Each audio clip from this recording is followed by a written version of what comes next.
Hey, FrightFest Television. Well, Glenn McQuaid, of course, was with us for I Sell the Dead in one of our Glasgow editions a couple of years ago. That's right. And we loved him so much then that we asked him back now for VHS. Now, VHS is like a compendium film, but how did it get pitched to you? Because it came from the website Bloody Disgusting, Brad Whiskers. So how did they come to you? Well, actually, it came to me through, do you know J.T. Petty? He's Yes. a filmmaker friend of mine. And he mentioned to me that they were working on it, and so I got in touch with Roxanne Benjamin over at The Collective, who's one of the producers on the piece, and said, listen, what's going on? I love anthology. And she wrote back, said, yeah, we love you, send in some ideas. So I sent in a few ideas. They're all odd pieces about weird children with ESP and stuff like this, and they got back and said, well, we really need a slasher segment. Can you go give us something in that direction? So I took it from there, and that's how it all came together. Mm. I mean, your film is actually sort of like about the psycho in the glitches, really. So how did you come up with that particular idea? Truthfully, I went and looked at Jason Lives, Friday the 13th Part 6, as well as Tower of Evil, which is where all the butt shots in the movie come from. They're a reference to John Hamill's nakedness of Tower of Evil. I now get it. Right. So I was more concerned with just getting into the woods and having fun with kids in the woods and a new type of serial killer.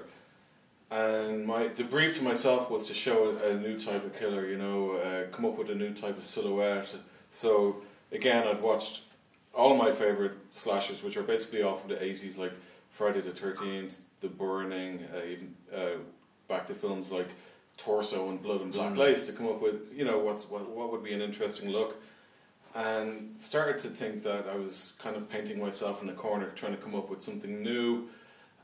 Then the idea came up, well, why don't you keep it ambiguous? Why don't you keep it as sort of an amorphous kind of shape or look, show what it's doing but not what it is? And so the whole idea of it being a part of the video stemmed from that kind of brief. Now, you don't have to say how much the budget was, but were you given a certain amount of money and a time slot and told to sort of go out, do it, and then deliver it? Yeah. It wasn't a lot of money, and it wasn't a lot of time. Truthfully, I went up and I shot 2 days with the actors, and came back, sat at the edit room, and I hated everything I'd done. It was very stiff. It didn't feel authentic at all. So I quickly rounded up all the actors and went back up for another day and a half. Oh, wow. And that's my short. Went back up for a day and a half, a couple of months after my original shoot, and just improv'd everything and gave the actors the camera, told them to go jump in the car, get lost for an hour. And it wasn't until I was sitting in the edit that I was editing that footage, which was a very fresh way of working for me. Normally things are animatic and storyboarded and stuff like that. So it took me a while to get into the idea of letting go of my presence around folks on set. It was a cool progression for me to just realise you can workshop and you can get your characters down and then just step away and kind of let the magic happen from a distance. So did all of you directors, like Adam Wingard did one, I mean there's a whole Radio Silence collective, isn't there? There's Joe Swanberg, Ty West did one, I mean it's a good little coterie of people. Were you pleased when you knew? Did you know who was doing the other ones? No. All I knew was Adam and Simon had done the wraparound. Right. Or as they call it, the reach around. Around. Before I got involved, that was it. And then I heard Ty may be involved and so on. So as it grew, I became more impressed and also a little bit worried. I was concerned that people were going to start to get really po-faced about the realism. And my reaction to being asked to do the slasher segment was to go the opposite to snuff realism, to go back to pieces like Jason Lives and inject some of those stereotypes and that kind of that humor that wasn't so self-aware, but there's still humor in there. So I was a little worried that once everything was put together, mine would stick out like a sore thumb for having gone so far with that kind of the fantasy. But when I saw the piece in Sundance, I was relieved. I think everybody kind of had a little bit of fun with it. And, you know, Dave Bruckner's first segment starts off with a really dark real-world situation. And I'm watching it thinking, is this a date rape piece? You know, I really didn't like it. Suddenly he does a 360 and injects a lot of fantasy in it, and I think that sets the tone up nicely for the rest of the piece. And especially the radio silence piece, to end it on such a high note of pure pop and entertainment. I mean, they're literally throwing the kitchen sink at you towards the end of that piece. That was, you know, it was a nice ramp up from what could have come across as a real snuff kind of realism exploitation piece into pure, almost Spielberg territory. It was cool. So going in then, you knew where your segment was going to be, or was it just a case of they looked at them and they thought, what was the best order to put them in? Yeah, I have to hand it to the producers because I didn't know what the other guys were up to. I think they just steered everybody just right. I think it could have been a real mess of tone, and I think that they knew what they were doing. They were the only people I was talking to hadn't seen the piece until I was sitting down in Sundance. Nobody had. Sure, I was going to say, I mean, Sundance has been sort of like grown from there. I mean, to be honest with you, it's the first film that's sold out in FrightFest this year. So there is an amazing want to see factor out there. In fact, it's actually done by bloody disgusting. They're probably like promoting it to death via the websites. But I mean, what do you put that down to? Why is there such an appetite for this particular film? I think it's a neat idea to mix found footage with anthology.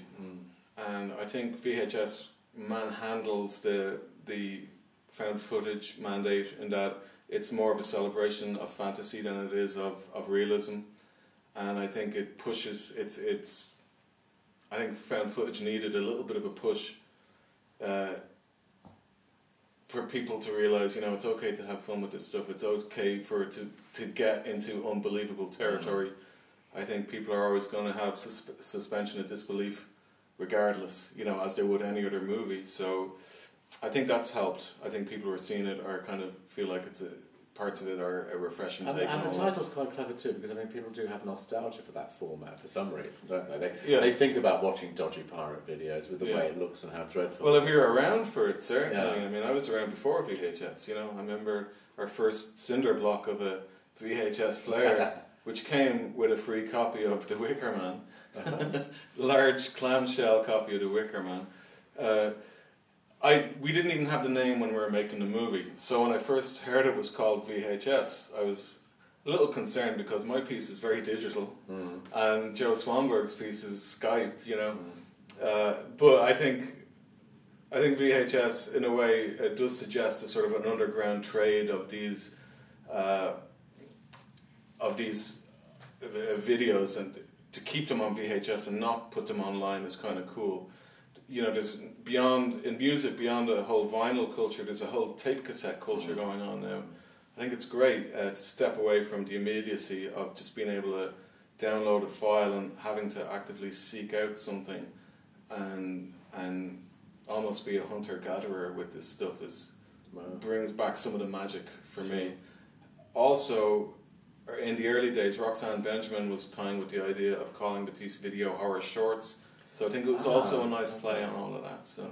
And what are you up to now? I mean, what's going on? I mean, we haven't seen a film from you for a while, apart from this one. It's an anthology, mainstream and long form. What's going on? Well, I do a lot of old-time radio plays lately. I've got a show called Tales from Beyond the Pale with Larry Fessenden. Oh, right. And that came about because myself and Larry and a bunch of our friends have got ideas that we're just not getting the budgets for feature films, so we thought we'd get the content out there by like just audio means right now.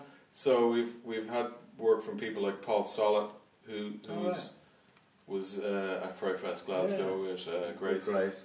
Simon Rumley, going to be doing some more with Kim Newman and so on. So I've got that on the go, as well as this is online, right? That's all online, and they're actually going to be doing some live pieces in New York in October, which will eventually end up online as well. And then I have a feature script, 1920s vampire piece set in America, which channels vampire mythology from all over the world. So you've got the Chinese hopping vampire, as well as the African vampire, as well as the Malaysian, and so on, tapping into all of those characters. That's called The Damned and the Dangerous. It would be a very big budget script. I'm working on that in comic book form right now, and we'll take it from there. So it won't be for Larry then, it'll be for, you're trying to go a bit, I don't want to say higher because he's great, but you know what I mean? Well, I mean, I think Larry would always be involved in some way, shape or form, and he's helped with the comic book, but it's a project that's going to need a bigger budget. If it's going to be shot, if it's going to be a feature film, you know, it's going to need a much bigger budget than I've worked with before. Also tying around with the idea of what would it be like to turn something like that into a really kind of EC-inspired animation, you know? I'm a huge fan of the artwork of horror, people like Johnny Craig, even things like Scooby-Doo, I'm hugely fond of, so you hate that? I'm not saying anything. So I'm tying with the idea of, you know, would a gory horror film work in animation form, you know, in that kind of 2D animation form, okay. So... Oh, well, it all sounds great. Well, anyway, we're pleased you're here. Thank you. It's great. You know, VHS is a major part of the programme. And, you know, come back soon with one of these movies. I will. Thank you, Glenn McQuaid. Thank you.